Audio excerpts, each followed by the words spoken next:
कांग्रेस नेता अभय सैनी ने कहा है कि भारत सरकार को जातीय आधार पर जनगणना करानी चाहिए।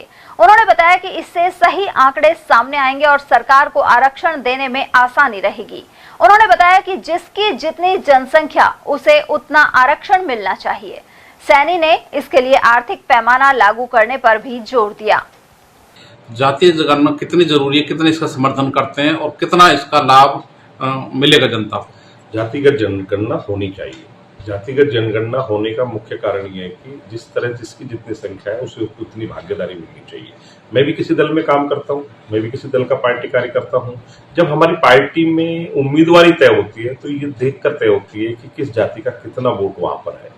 उस आधार पर जब ये तय होता है कि कौन व्यक्ति हमारी पार्टी की ओर से प्रतिनिधि के रूप में जाएगा, सरकार से ये मांग है कि सरकार सभी जातियों की गणना करे, उसके आधार पर उनका जीवन स्तर को देखकर उन्हें आरक्षण का लाभ दे, जिससे क्या है कि देश के अंदर समान जीवन जीने का अधिकार सबको मिले।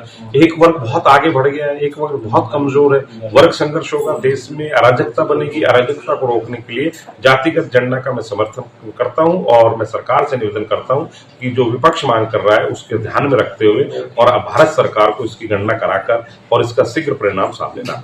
सर, आपको लगता है कि जातीय जनगणना होने से जो आरक्षण की व्यवस्था है उसको जाति आधार पर दिया जा सकता है या सही आंकड़े आ सकते हैं? नहीं, ये बिल्कुल सही है, सही आंकड़े आ सकते हैं, जातिगत आधार पर दिया जाना चाहिए। वैसे तो देखो, आरक्षण का मुख्य मुद्दा होना चाहिए आर्थिक आधार पर। जो कमजोर है, जो पिछड़ा वर्ग है, जिस व्यक्ति के पास कारोबार नहीं है, जो वंचित है, उन्हें लाभ मिलना चाहिए।